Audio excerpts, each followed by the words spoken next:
So Tim Walz and the Democrats are trying so hard to attract gun-owning voters, people who believe in the Second Amendment, who believe that there should be a right to bear arms. And you see Tim Walz looking like fucking Elmer Fudd with his hunting attire, and he's got the rifle and everything, hunting for who even knows what. It was obviously just a photo op. Like the fact that, whoa, they're like, oh, look at me, I'm hunting. That means you can trust me with gun rights. It's so fucking stupid. Beyond stupid.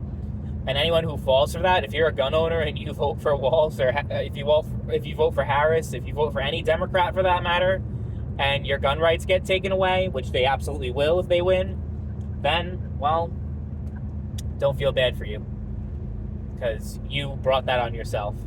And it's just one of those things that people just don't understand. The Second Amendment, people don't get it. They really don't.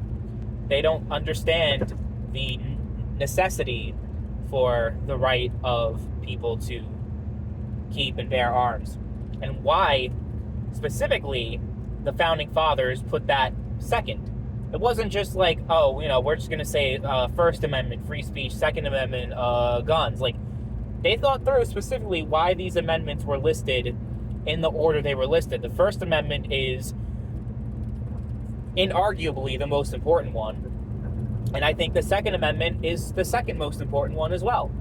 I mean, the Third Amendment with the quartering soldiers doesn't seem like an important thing in contemporary times, but that's something that happened very often, and you often had to house and feed and take care of these soldiers, and they disrupted your entire life pretty much, and you were forced to have them.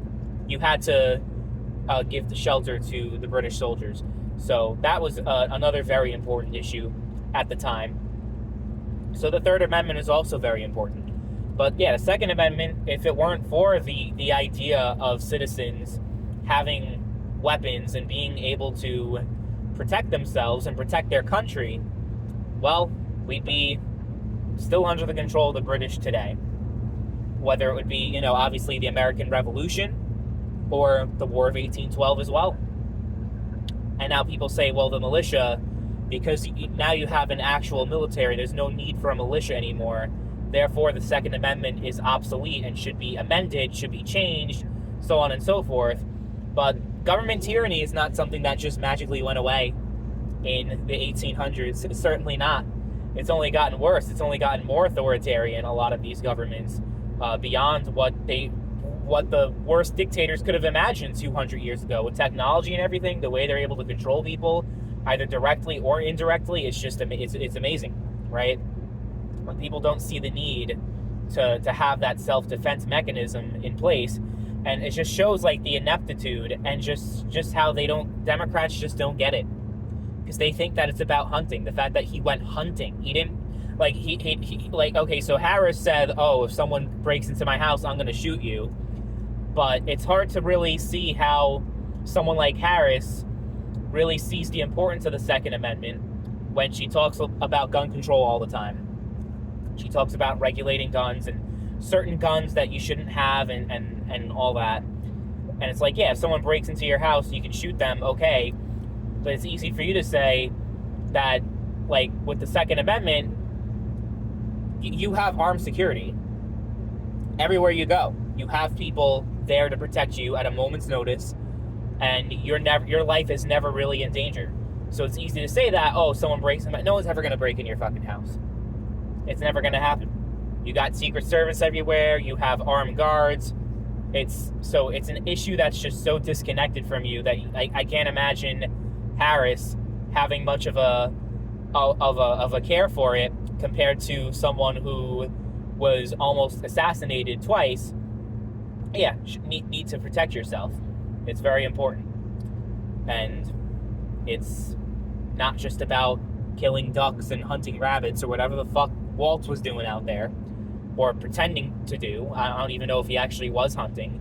It just looked like a nice little photo op. He looked like he was cosplaying as a hunter rather than someone who was actually, like, doing it. It was obviously just a political stunt, and I don't think it's going to work very well. Can't imagine. I really can't imagine people seeing Tim Walz with his little fucking hunting gear and his little rifle, and him looking like a fucking fool. We're like, oh yeah, I can trust Harris now. I'm gonna vote for Harris, and the Second Amendment will not be in danger, even though Biden tried to pass very strict gun control. Obama tried to pass it. Harris is different. Somehow Harris is different. She's obviously not, but she's not like talking too much about. You notice she's not talking too much about guns during this campaign because it's not very beneficial. Say what you want. I mean, people talk about gun control every time there's a mass shooting. People talk about it all the time. But if you actually do a poll, the vast majority of people support gun rights in this country. And to say that, oh yeah, I'm going to take your guns away. Remember that guy Beto, who probably would have won? He would have beat Ted Cruz if he kept his fucking mouth shut. If he didn't say, yeah, I'm going to take your guns away. Fuck yeah, I'm going to take your guns. That's exactly what he said. So it doesn't seem like a winning issue for Democrats to run on gun control. They run on all these issues that really don't have much of an impact and really hurt them more than they help. When they talk about gun control, when they talk about climate change, remember when Hillary Clinton went to was at that thing with the coal miners in West Virginia, and she said, yeah, when I become president, I'm going to put you out of a job. She actually said those exact words. Even if she meant something different, like, oh, but I'm going to replace it with better jobs. The messaging with these issues, it's just, they're not something that really impacts the average person. Even the mass shooting per capita affects such a very, very small percentage of people. And then even when it happens, like the school shootings and all that stuff, accounts for such a small percentage of mass shootings themselves. Because mass shootings are just an incident where more than one person is killed. That could be a gang shootout, that could be a whole bunch of different things that aren't necessarily something that happens in a school or a mall or a movie theater, etc., etc.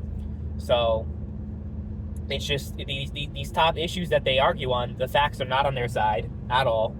They clearly have no idea what they're talking about. They don't understand the issue at hand. And I just, oh my God, there's a fucking dog on the road. These people. Okay, side rant right now. You know how many times that I've been driving on these fucking roads, right? And I'm driving and I see just like a fucking dog jump out of nowhere. It's just like, it's so irresponsible. And these owners are just like, they shouldn't have a fucking dog. That's how I feel. If you have a dog that you know is going to run on the road. I had one. I had a dog that I tried letting her outside when I first got her. This is the dog I had that just passed away 2 months ago. And I'm still dealing with that. But my fucking dog, she would just, you can't trust her without a leash. She was a beagle, so you know how that is. So, okay, so guess what I did? I didn't have her outside without a leash, but all these motherfuckers have their dogs just running around wherever they want. And then you know how many times I'm driving and I see roadkill? Thankfully, I've never killed an animal before on the road. I mean, aside from maybe like, I think I may have run over a rabbit once or twice. Like, but as far as like pets, I've never done that before. I've never hit a deer, thankfully. I wouldn't have really been sad for the deer. In that case, I would have been more sad for my car because it probably would have been totaled. But it's like, I hate that shit. And then there's a dog crossing sign where I live, right around the corner. It says dog crossing. I'm like, motherfucker, that is not my responsibility to make sure that your dog doesn't get fucking hit. I'm going the speed limit. I'm going 55 miles an hour. And these dogs just come out of nowhere. If I kill the dog, I'm going to feel fucking horrible for the dog. Not horrible for the owner, if that makes sense. Yeah, I just had to include that there. Because it just literally happened right in front of me. And I'm like, fucking horrible. People are just so fucking stupid. But, yeah, speaking of stupidity, though, a gun owner voting for Harris? What? It's just, there's no way. There's no way anyone can actually do that.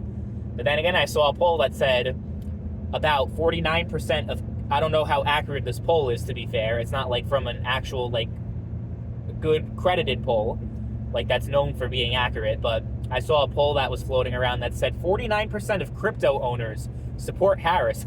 Your money's gonna be fucking gone, motherfucker. So I guess there are people that just like to be contradictory.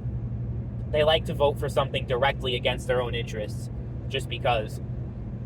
Like people, it's actually higher income people are more likely to vote for Democrats. The highly educated, white, middle upper class, Harris is winning that vote by a lot, and Democrats typically have. So it's just interesting how people vote they vote for higher taxes, they vote to have less money in their pocket, they vote for all these things, and I will never be able to wrap my head around it. I consider myself someone that has an open mind, but if you're a liberal gun owner, if you're a liberal crypto holder, someone that actually wants to make money on your investments, if you're a liberal, like all these things that just are a walking contradiction, it's like a libertarian fascist, which is obviously, a bit of an exaggeration compared to the things that I just mentioned. Obviously, I'm not trying to call those people who are liberal and vote for gun control necessarily fascist. They're just misinformed. But I'm just using that as an example of something that's just so oxymoronic, it's not even funny.